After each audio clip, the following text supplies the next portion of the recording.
It's a video of shoulder structure.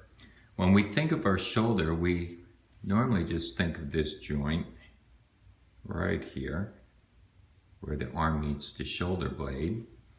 And there's some advantages and disadvantages to this joint. One advantage that this joint has is there's a lot of mobility, a very wide range of motion. The disadvantage that this joint has is it's not very stable. Really dependent on muscle and connective tissue to keep all this in place. And if we're not careful on how we use the arm and the shoulder blade, there can be problems. One way to get better use from your shoulder is to expand your thinking of the shoulder and think of the shoulder blade being part of the arm.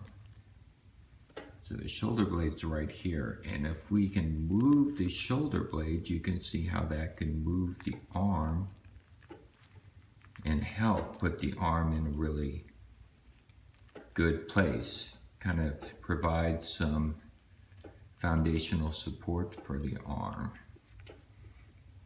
Now, if we expand our thinking even more and think in terms of a shoulder girdle, and we'll wrap it around, the shoulder girdle is the shoulder blade here, coming around to the front. And then you can see that the shoulder blade is going to articulate with the collarbone right around here. So that's part of the shoulder girdle.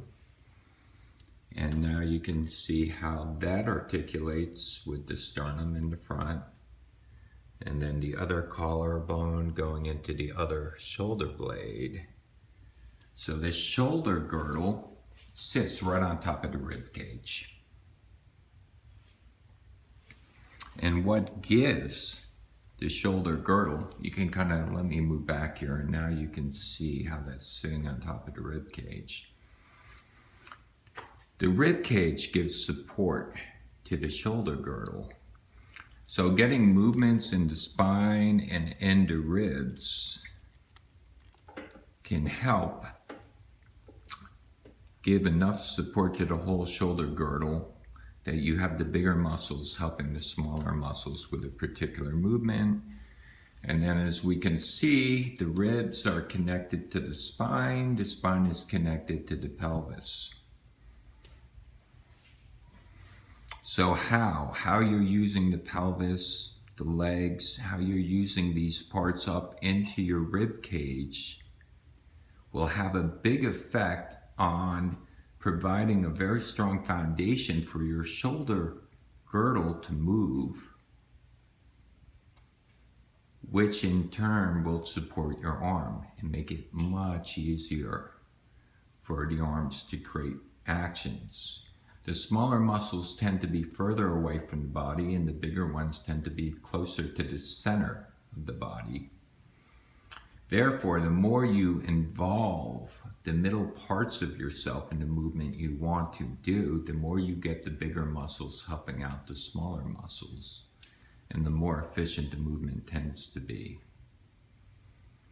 We'll do another video on movement of shoulder blades and how we can incorporate the shoulder blade, the arm, the ribs, the spine, the pelvis to create the movements we want to do in a safe and an efficient way.